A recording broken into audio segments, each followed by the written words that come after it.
इस क्वेश्चन को अच्छी तरह से रीड कर लीजिए और देखिए कि इसका आंसर क्या होना चाहिए। ठीक है, आपके सामने ये रहे ऑप्शंस, ये सभी आपके ऑप्शंस है जिसमें से आपका आंसर क्या है आप उसे क्लिक करें। और याद रखें कि आज के टाइम केवल आंसर लाना ही नहीं है, आंसर टाइम पर लाना बहुत ज़रूरी हो गया। ठीक है, क्योंकि आंसर तो सभी ला रहे हैं, आंसर जो टाइम पर लाएगा वही तो सक्सेस कहलाएगा। और याद रखें कि ऐसे क्वेश्चंस के लिए आपको मोर प्रैक्टिस होनी चाहिए, बहुत अच्छी प्रैक्टिस होनी चाहिए, फटाफट आप नंबर का डिसीजन ले पाए। क्योंकि इसका नंबर तो ऐसे फिर बच्चे को भी सिखा देंगे तो वो भी ला पाएगा, लेकिन बच्चे और आप में अंतर क्या होगा कि आप बहुत फास्ट कर पाएंगे। ठीक है, तो यहाँ पर कैसी चीज़ें होगी, क्या अप्रोच होगी, क्या कुछ भी तो कहीं से भी तो नहीं कर देते हो। ठीक है, सबसे पहले समझना है 2 अंक की संख्या बोला है। ठीक है भाई, 2 अंक की संख्या का मतलब 10 से स्टार्ट होगा 99 तक, बस इसके ही बीच के नंबर होते हैं 2 अंक की संख्या है। ये आपको क्लियर हुआ। दूसरी बात क्या बोलता है, औसत ज्ञात करने को। ठीक है, हमें औसत पता है। उसके बाद बोलता है दोनों अंकों का अंतर 2 होना चाहिए, अंकों का अंतर 2 होना चाहिए। अच्छा, इसने लाइन दिया है और इसी लाइन से हम बहुत सारी चीज़ों को क्लिक कर सकते हैं। अंतर होना चाहिए, इसका मतलब क्या 10 चलेगा? बिल्कुल भी नहीं चलेगा, क्योंकि 10 का जो अंतर है वो कितने का है भाई? 10 का अंतर 1 का है।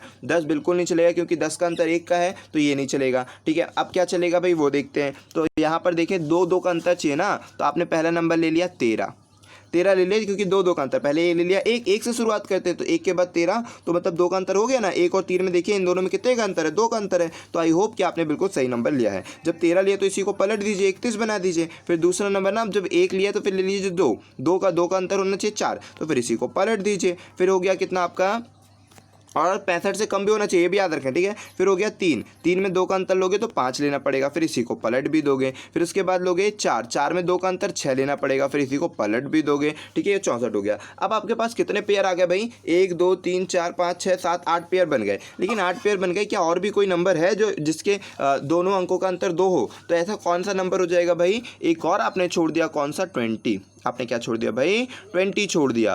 और क्या छोड़ दिया? पहले तो आपने 1 बाय 1 सीक्वेंस से लेते गए, और कोशिश ये करना है कि उसी सीक्वेंस में 1 बाय 1 लेना, वरना फिर 20 से हमको याद हुआ, जरूरी नहीं कि आपको याद हो जाए। ठीक है, 13 के बाद ही आपको 20 लेना था, कोई बात नहीं, हो जाता है। ठीक है, तो यहाँ पर तो 20 हो गया। फिर उसके बाद और कौन सा नंबर है जो आपको समझ में आ रहा है? 1 2 3 4 5 6 7 8 हो गए, फिर 20 हो गया। अब देख लीजिए कहीं और कोई नंबर तो नहीं छूट रहा है कि जिनके अंकों का अंतर 2 हो रहा है। ठीक है, 65 से कम बोला है ना, तो और कुछ छूट रहा है? देखिए भाई, कोशिश करिए कि जिनके अंकों का अंतर 2 हो रहा है।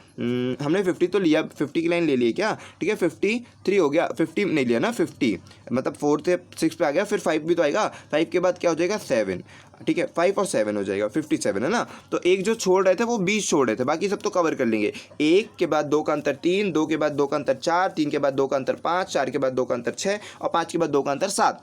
अब इसको पलटते 75 को पलट कर 57 को पलट कर 75 बनाते, लेकिन नहीं बनाए। क्यों? क्योंकि यहाँ पर बोला 65 से कम होनी चाहिए, तो 75 नहीं चलेगा। ठीक है, जो भूलने वाले थे वो 20 और 20 को आप याद रखेंगे। ठीक है, यही सारी चीज़ें तो एग्जाम में होती है, जो गलतियाँ हो जाती है छोटी छोटी। तो आप देखिए टोटल नंबर कितने हो गए आपके पास? 1 2 3 4 5 6 7 8 9 10, ये 10 नंबर हो गए। अब 10 नंबर को जो आप जोड़ेंगे ना, तो जोड़ने पर कितना आ रहा है वो देख लीजिए। तो यहाँ पर देखिए सबके लास्ट में अलग अलग नहीं है नंबर भाई, अलग सेम ही सेम नंबर है। ठीक है, अलग अलग होते तो उसकी अप्रोच लगा पाते। तो फटाफट आप देख ले कि सबको जोड़ते हैं, तो सबको जोड़ लीजिए, कितना आ रहा है वो आंसर देख लीजिए।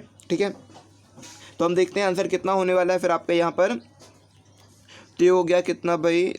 एक अप्रोच से मार दे क्या कि पूरा जोड़ ही देते हैं। चलिए, तो फटाफट आप जोड़िए इन सारे नंबर्स को। ठीक है, हम वीडियो को पॉज करके जोड़ देते हैं, या फिर इसी में जोड़ देते हैं। ठीक है, तो आपके पास इसी में जोड़ देते हैं भाई। तो आपके पास क्या था भाई? कितने कितने नंबर थे? पहले तो आपके पास था 13, 13 के बाद था कितना? 31। ठीक है, 13 31 हो गया था,